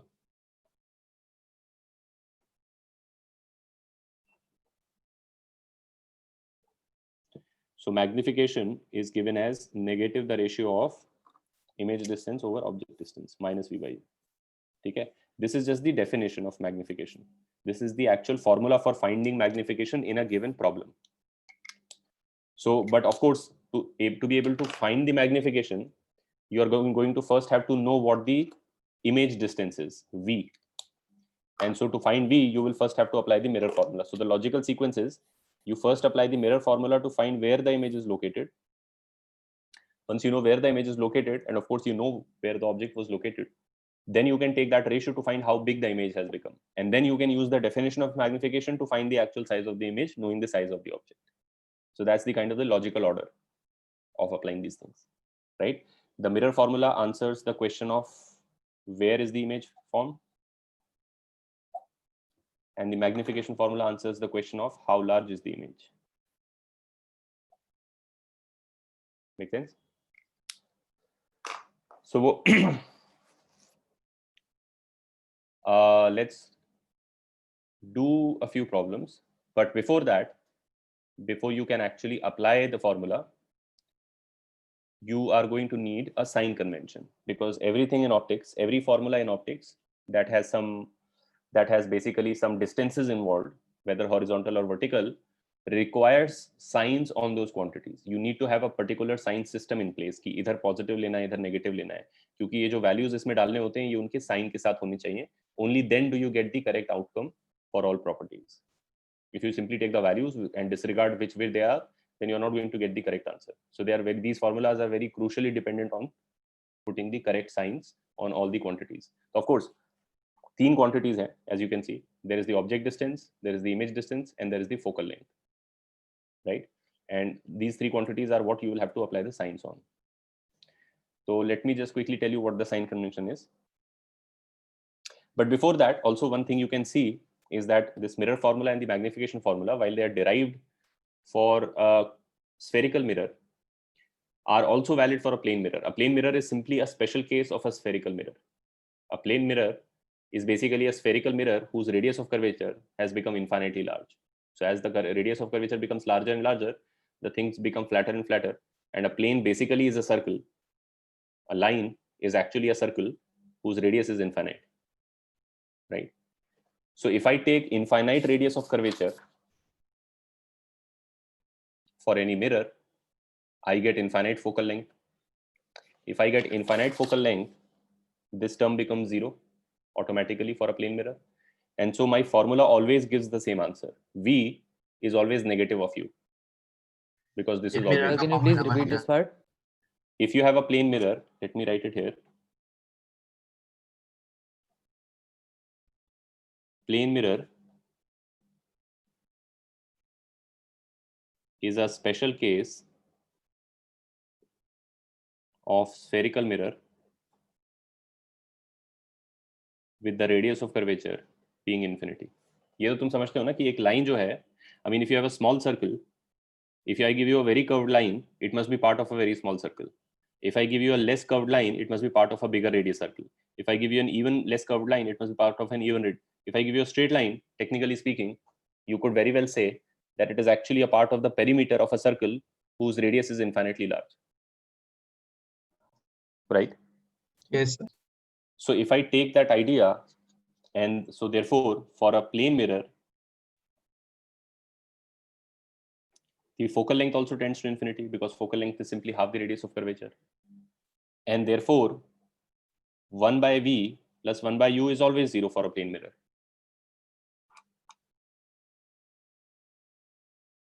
And therefore, V is always equals to negative U. It is a fact you already know from your regular life that the image distance is exactly equal and opposite to the object distance. So if the mirror is here and that's the pole of the mirror, then the image is as far away from the mirror on the other side as the object is on this side. That is the meaning of this statement. As well as magnification, which is minus V by U, can now be written as V की जगह minus U डाल देंगे plus 1. What does that mean? Size of image and object is same. Size of image and object is same, and the plus sign That is means not inverted. that it is also not inverted relative to the object. So these are things you already know intuitively about how plane mirrors behave. All I'm saying is that these formulas, which are basically derived from spherical mirrors, also hold for the special case. I mean, mathematics generalizes very well. So a plane mirror being just a special case of a spherical mirror, the formulas for spherical mirrors also give the correct answers for plane mirrors. We didn't really need these formulas, but if you do them, you can see that they give the correct outcome. Okay? Yes, sir. Okay. So let me tell you the sign convention, how we put sign on V, U, and F, and then we can do a problem, right? So the sign convention that we follow, there are many sign conventions. And conventions are basically arbitrary. There is no justification for any convention being what it is or being better or worse than the other convention. You can use, actually in life, you can use any convention you want. You just have to be consistent with your own convention. And different people using different conventions, but correctly, get the same final answer, right? So convention is basically just a sort of this thing. But we are going to particularly use one convention, which is called the Cartesian convention, which is commonly followed. And the Cartesian convention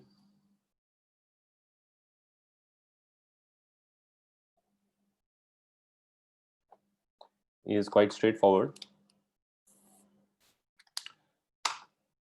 First of all, the first fact of the Cartesian convention is that the pole of the, let's say, the mirror, and later on the lens, also an interface, these things will come later, but I mean the convention is chapter wide true.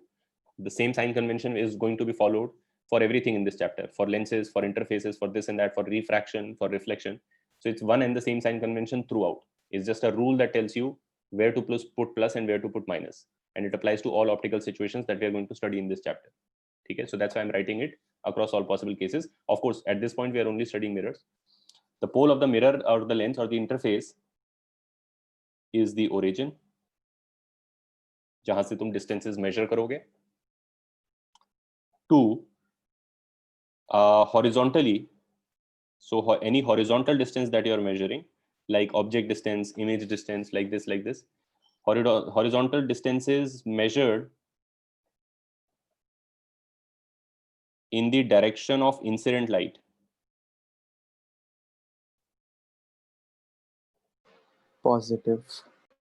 are positive, and those measured against the direction of incident light are negative. So you start from the, give an example of this. हाँ मैं देता हूँ. And तीसरा is just y direction में, जब हम object का height का बात करेंगे, वो ऊपर है नीचे है, तो उसमें भी प्लस और माइनस लगेगा.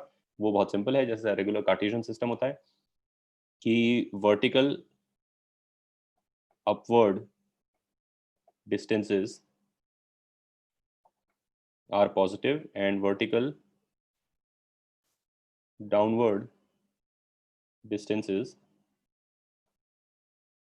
are negative, right? So in the direction of incident light are positive and against the direction of incident light are negative. Okay, and upward distances are positive and downward distances are negative. Okay, and pole is the origin. So to take an example, let's say quickly, just for how do you decide the sign. Let's say that I have a mirror like this and I have an object here, let's say a point object.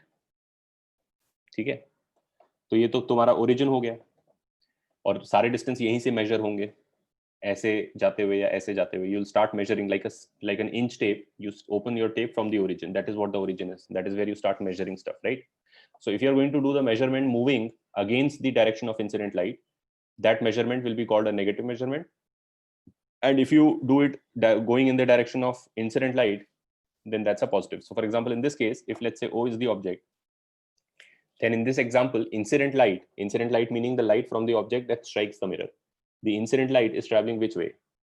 Right to left or left to right? Leftwards.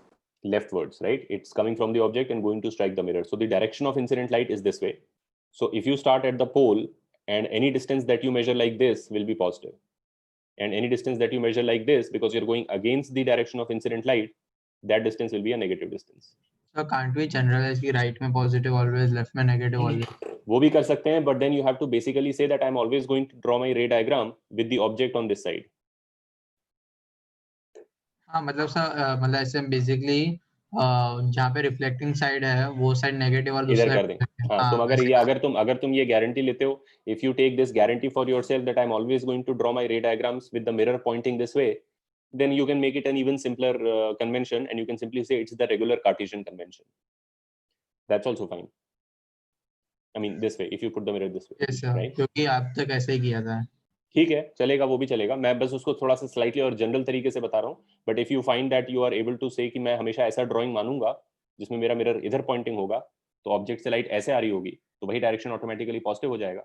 Than anything measured this way will be positive and this way will be negative, and this will be positive and this will be negative is your basic Cartesian system, right? ठीक है, that's also fine.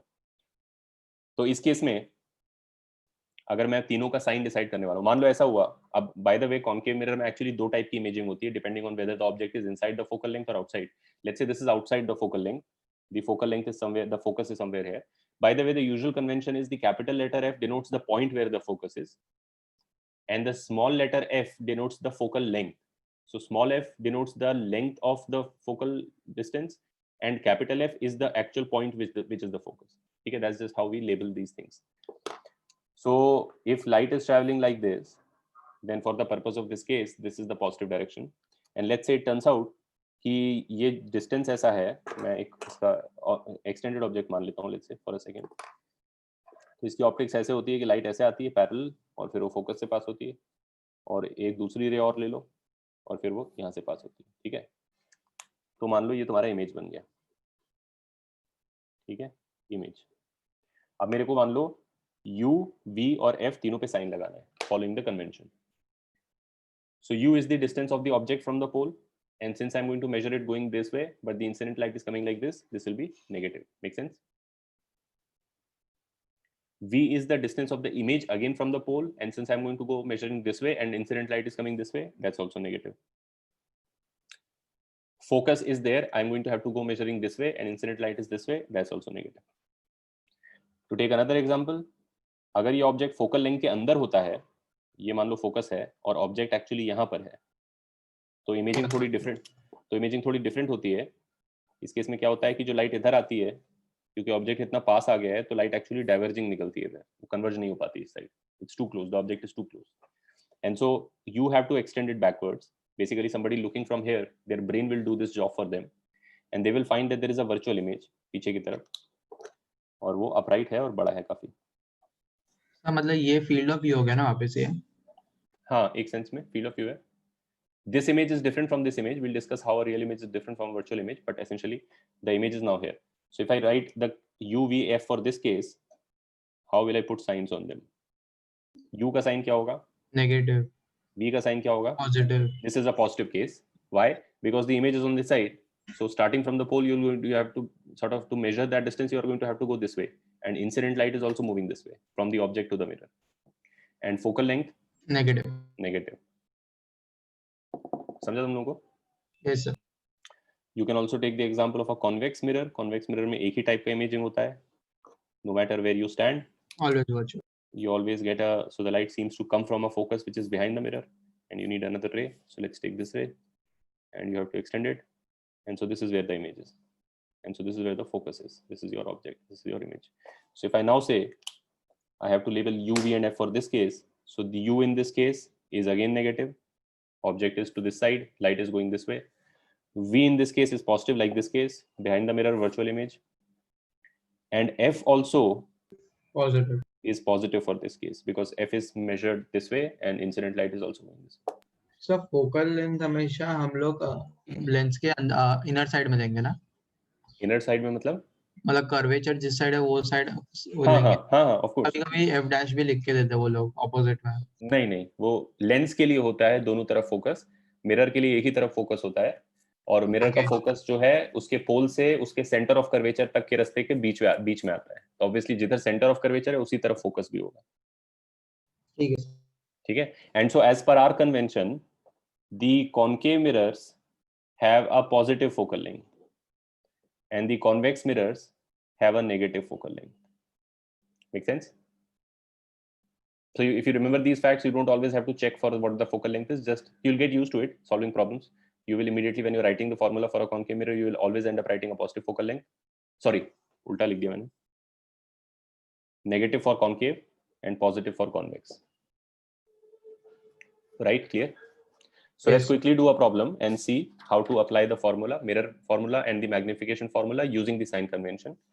Let me take a straightforward problem to begin with. Let us say that you have an object. This is the mirror, concave mirror. And its radius of curvature is 40 centimeter, मान लो। और जो object है वो इधर रखा है, उसका height 12 है और उसका डिस्टेंस फ्रॉम मिरर पोल 30 एस है। ठीक है। Find location and size of image. Answer chat पे लिखना। Also let me say one last thing, जो मिरर फॉर्मूला है 1/v + 1/u = 1/f, ऑल्दो मैंने यहाँ पे तुम्हें इलस्ट्रेटिव पर्पसेस के लिए तो v पे भी साइन लगा के दिखाया इमेज डिस्टेंस पे, क्योंकि मैंने बना दिया रे डायग्राम और देख लिया इमेज कहाँ है। लेकिन जब तुम प्रॉब्लम सॉल्व कर रहे होते हो तो तुम्हें v पता नहीं होता है, v ही फाइंड करना होता है, इमेज का डिस्टेंस। तो तुम्हारा responsibility is to only put the sign on u and f. I mean, before you solve the problem, you don't know what v is, where is the image. So your job is to only place the correct sign on u and f, and then when you solve the equation, you get a v, and you get a v with the correct sign.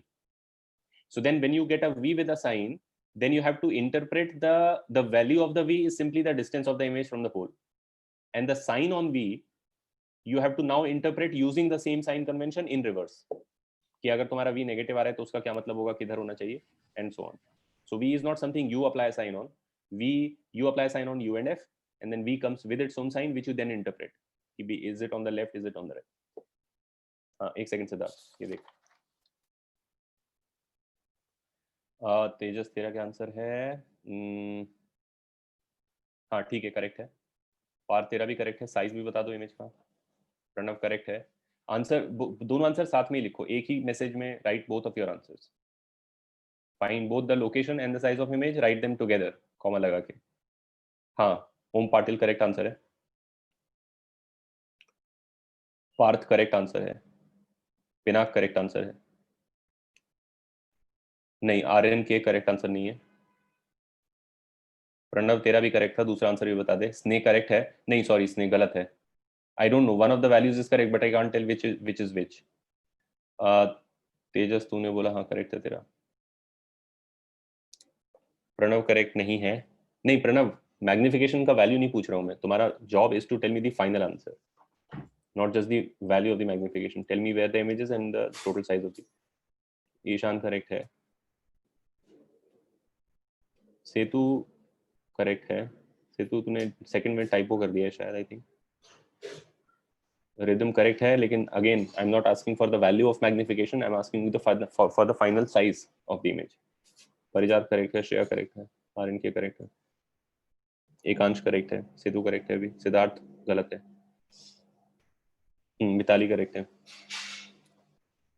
Chinmay second answer गलत है, स्नेह correct है, आर्यन के कहाँ है answer? हाँ correct है अभी। विनायक करेक्ट है, दूसरा आंसर भी बता दे। कुनेशा करेक्ट है, ईशान करेक्ट है, अनंत गलत है, श्रेया करेक्ट है, ईशान करेक्ट है, प्रणव करेक्ट है, श्रेया करेक्ट, अर्णव करेक्ट, सर्वा सेकंड आंसर गलत है, देवश्री सेकंड आंसर, दोनों आंसर गलत है, चिन्मय गलत है, अनवे करेक्ट है, पार्थ करेक्ट है, देवश्री गलत है, अभिजीत करेक्ट है, आर्यन के करेक्ट है, सिद्धार्थ करेक्ट है, शिरीन गलत है,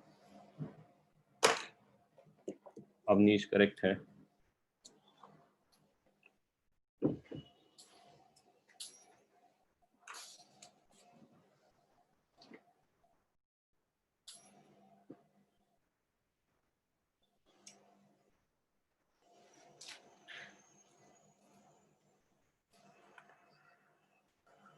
प्रांजलि करेक्ट है, सिद्धार्थ करेक्ट है, सर्वा करेक्ट है, चिन्मय इमेज गलत है, डिस्टेंस करेक्ट है, विनायक करेक्ट है, देवयानी करेक्ट है,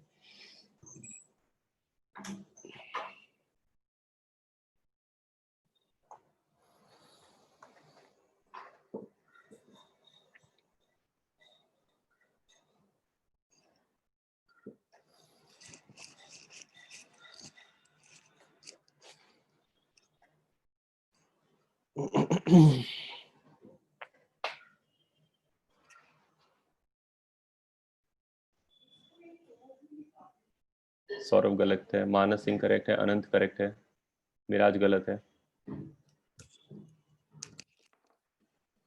ओके, एक और दे देता हूँ मैं, तेजस। यही सिचुएशन ले लो, थोड़ा सा वेरिएशन कर लो कि अब जो है मिरर वही है, लेकिन I have brought the object much closer. Okay, so the object is again the same size, the mirror is again the same curvature, but I'm keeping the object now at a distance of 10. Find the same thing. और दोनों में ही जब तुम कर लो problem solve तो एक रे diagram भी बना दो, वो तुम्हें पता होगा कैसे बनाते हैं। यू नीड 2 रेज, ठीक है। देवश्री करेक्ट है, हार्बिंगर तेरा मैग्निफिक, हाँ ठीक है, करेक्ट है।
हाँ, प्रांजलि करेक्ट है, ओम पाटिल करेक्ट है, देवयानी करेक्ट है, अर्णव करेक्ट है, परिजात करेक्ट है, एकांश करेक्ट है, रिदम करेक्ट नहीं है, पार्थ करेक्ट है, पिनाक करेक्ट है, सर्वा करेक्ट है, तेजस करेक्ट है, अनंत गलत है, आर्यन के गलत है, प्रणव गलत है, ओम पाटिल करेक्ट है, ईशान करेक्ट है, तनय गलत है, श्रेयास गलत है, कुनेशा करेक्ट है, स्नेह करेक्ट है, विनायक करेक्ट है, पार्थ करेक्ट है, मानस सिंह करेक्ट है, मिताली करेक्ट है, अवनीश करेक्ट है, अनवे करेक्ट है, ईशान करेक्ट है, श्रेया, विनायक, सिद्धार्थ करेक्ट है, तो मैंने बोली थी ऑलरेडी। हाँ, श्रेया करेक्ट है, हार्बिंगर गलत है, मिराज गलत है। Okay, so for the first question, what we will do is, as to the location, we use the mirror formula 1 by V plus 1 by U, and U will be negative minus 30. equals to 1 by focal length. Focal length is half the radius of curvature, so that's 20, and since it's a concave mirror, that's a negative focal length. So from here you will find that your image distance V will turn out to be -60. अब जब -60 आ गया तुम्हारे पास, तो अब तुम्हें इसको interpret करना है कि भाई इसका मतलब क्या है। तो 60 का तो मतलब ये है कि 60 का distance from the pole of the mirror है, लेकिन वो 60 इधर भी हो सकता है, वो 60 इधर भी हो सकता है। तो उसके लिए माइनस साइन को देखेंगे और सोचेंगे कि माइनस साइन किस तरफ है। माइनस साइन उधर होता है जिधर इंसिडेंट लाइट के ऑपोजिट डायरेक्शन होता है।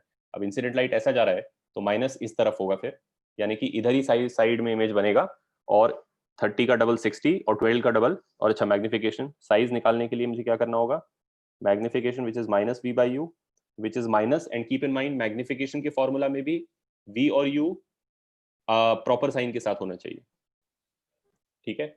So V must be put with the proper sign, U must be put with the proper sign. There is a negative sign automatically there, which is part of the formula.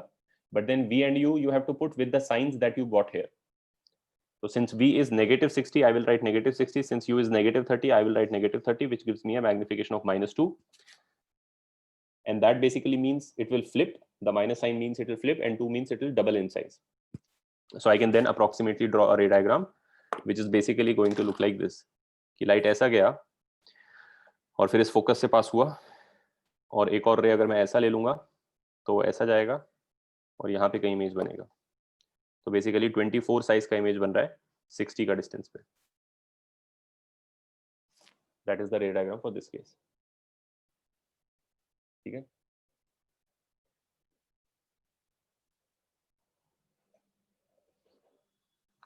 And then for this problem again, it's the same logic. For location, I will use the mirror formula. So 1 by V plus 1 by U is -10. 1 by this is -20. In this case, you will find that you get a positive V, +20. 20 का distance from the pole, but plus matlab in the side in the direction of the incident light. So on this side actually.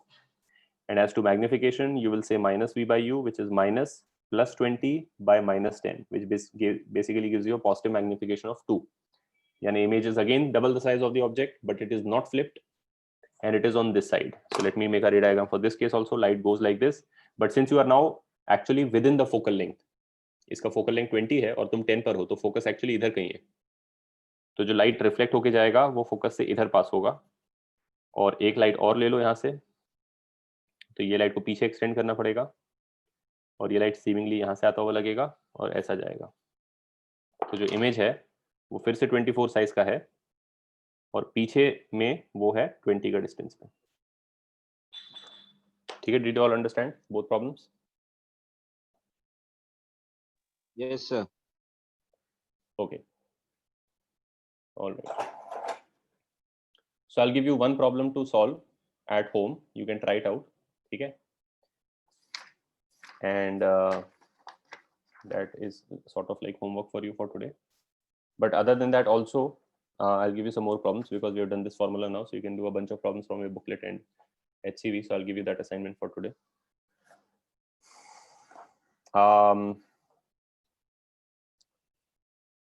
The problem is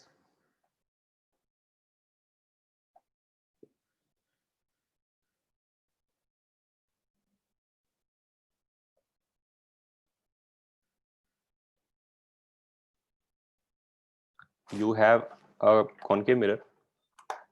Let's take the same mirror.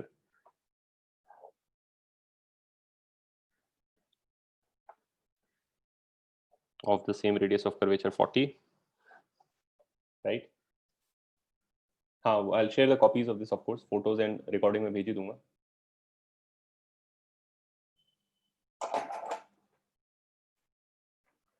And the object in this case is at a distance of 30, जैसे पिछले case में था। लेकिन अब जो object है वो actually क्या है, एक वायर है, 30 सेंटीमीटर लॉन्ग वायर था मेरे पास, जिसको मैंने दो जगह 90 डिग्री पे बेंड कर दिया। सर डिस्टेंसेस क्या है? डिस्टेंसेस हैं, ये जो फ्रंट इसका है वो 30 पे है, और जो तीनों आर्म्स हैं इसके AB, BC and CD, they are 10 each in length. So I had like a wire of 30 centimeter, which I bent in two places to make like a U frame. You frame. तो तुमको क्या करना है, तुमको find करना है कि इसका क्या इमेज बनेगा, और उस इमेज में find total length of the wire. of wire in the image, and also make a ray diagram, roughly correct ray diagram for this case. And the second part of this problem is that in the same situation, the U frame is moved closer to mirror by 15. Same problem है, same mirror है, same you frame है। पहला part ये है। दूसरे part के लिए तुम क्या करोगे, बस इस वायर फ्रेम को 15 सेंटीमीटर क्लोजर ले आओगे इसके, यानी ये जो 30 का डिस्टेंस है ये 15 का डिस्टेंस हो जाएगा।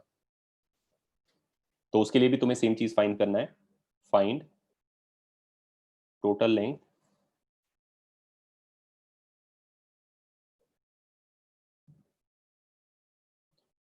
ऑफ वायर इन इमेज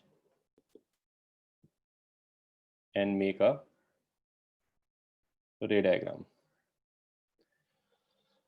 ठीक है, all right. Sir length of wire 60 है क्या? तू कर ले पहले solve, let's see, and don't answer it right now. And also I think this same problem would be in the notes. So I have shared notes with you, right? तुम लोगों को PDF मिला होगा। तो यही problems I think with the same data as far as I remember are actually solved problems, both of them in with the diagrams and everything. So you can check your answer over there. Once you are done solving these problems, you can check whether you are getting the correct answer. In case you are not able to get it, you can also look at the solution. ठीक है? आप booklet की बात कर रहे हो? PDF? नहीं, जो मैंने notes share किया है ना, मैंने एक PDF share किया है ना notes का। Did you guys on the group there is a PDF which I have shared, which is all the notes of ray optics. देख लेना ग्रुप पे, और उसमें ये सॉल्व प्रॉब्लम भी है। बाकी उसमें और भी जो चीजें हमने आज पढ़ा है वो भी तुम चेकआउट कर सकते हो, just to read up on it. हाँ, चिन्मय करेक्ट कह रहा है तू। So don't, let's not discuss it right now, let all of you attempt it, think about it, how will you find the length, what will it look like, and if you are then want to check your answer or if you're confused, look at the solution that's in the notes there. ठीक है? Plus additionally I will give you more problems to solve from both HC Verma and your module, PACE का module for later, so you can also attempt them. ठीक है? All right. Thank you all. Bye-bye. You have never seen me, right? Okay, let me just flip the camera. I will send you the homework just after, maybe in another half an hour, so I'll have lunch and then send you this thing.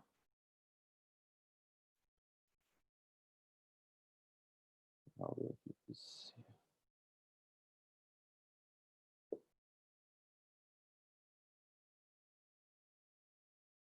All right. ठीक है, so I'll be sharing these notes and the recording of the lecture, and I'll give you the problems from HCV and your booklet. ठीक है, so you can attempt them, and then we'll discuss them in the next lecture. All right. Okay, sir. All right. Thank you, sir. Bye, Bye sir. all. Bye bye. Bye, sir. Thank Bye, you, sir. sir. Thank you. Bye, sir. Bye bye.